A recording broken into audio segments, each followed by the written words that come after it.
Anupama serial से related update लेकर आ चुके हैं हम आपके बीच में। ग्रैंड फिनाले का रिजल्ट आखिरकार क्या होने वाला है? अगर ग्रैंड फिनाले अनुपमा जीत चुकी है तो अनुपमा ने किस तरीके से ग्रैंड फिनाले को सेलिब्रेट किया है, और अगर अनुपमा ने ग्रैंड फिनाले को जीतने के बाद सेलिब्रेट किया है तो ग्रैंड फिनाले के हारने के बाद प्रेम की क्या हालत हुई है, कैसी हालत हुई है प्रेम के परिवार की, कैसी हालत हुई है वसुंधरा कोठारी की, श्रुति की किस तरीके से हालत हुई है, और इन सारी हालत के बाद आखिरकार नई स्टोरी में इस हालत का क्या प्रभाव आपको देखने को मिलेगा, कैसी होगी प्रेम की नई स्टोरी, कैसी होगी श्रुति की स्टोरी, कैसी होगी राही की स्टोरी, और कैसे होने वाली है कोठारी परिवार की हालत अगली कहानी में, इस पे बात करेंगे इस वीडियो में। क्योंकि कई सारी चीज़ें जो अब तक आपको इस कहानी में दिखाई दी, वक्त आ गया है उन सब चीज़ों का रिजल्ट का। तो जानते हैं आखिरकार रिजल्ट होने क्या वाला है। देखिए कि कई फोटो आ चुकी है पहले ही सोशल मीडिया पे कि किस तरीके से अनुपमा ने इस फिनाले को जीत लिया है, और फिनाले को सेलिब्रेट जो है उसने किया है। ये रिश्ता क्या कहलाता है कि जो मेन कास्ट है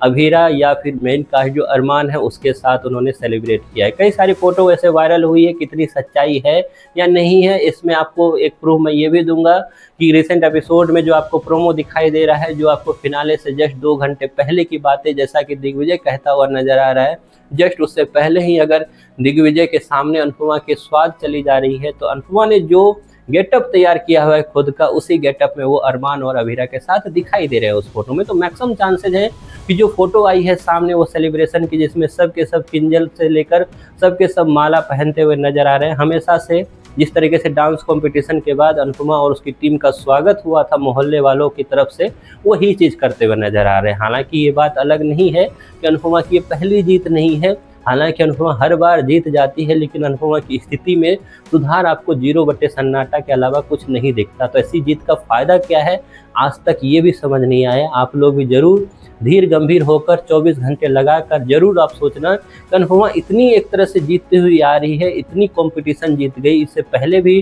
डांस कंपटीशन जीत गई। हालांकि डांस कंपटीशन की कई सारी प्राइज अभी भी पेंडिंग है, कहाँ वो जाएगा, कहाँ कब भेजा जाएगा अनुपमा को बाहर, ये सारी चीज़ें आपको तब भी याद होगी कि किस तरीके से दिखाया गया था। लेकिन अनुपमा ने हर बार जीता है कॉन्टेस्ट को, लेकिन हर बार अनुपमा की स्थिति में उतना ही बड़ा धक्का या उतना ही बड़ा सदमा लगा है, जिसके बाद उनकी जीत को एक तरह से साइड कर दिया गया है। तो फिर से अनुपमा जीत चुकी है, फिर से अनुपमा ने ट्रॉफी जीत लिया, फिर से अनुपमा ने 50 लाख की रकम जीत ली है। ना सिर्फ अनुपमा बल्कि पूरा टीम उसका सेलिब्रेट करता हुआ नजर आ रहा है। तो वहीं पर अगर एक सेलिब्रेशन है तो एक मातम का भी तो दौर होगा, क्योंकि खेल और कॉन्टेस्ट में एक ही जीतता है, एक की हार होती है।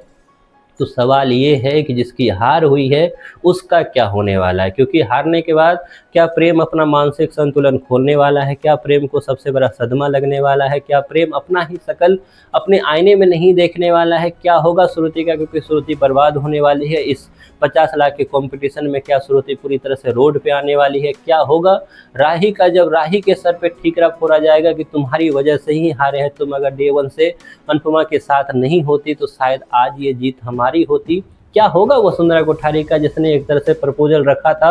अनुपमा के सामने में और अनुपमा ने उसे ठुकराने का काम किया, क्या होगा आगे जाकर आपको दिखेगा। श्रुति उस घर में क्या कोठारी परिवार में रह पाएगी, या फिर कोठारी परिवार पे ही चार्ज करती हुई नजर आएगी श्रुति, खास करके तब जब उसका इस कंपटीशन में हार हुई है। कई सारी चीज़ें हैं जो आपको आगे जाकर मेकर दिखाने वाले हैं। आप कितने एक्साइटेड हो ये सब कुछ देखने के लिए, इसके बारे में आपकी जो भी राय है कमेंट बॉक्स में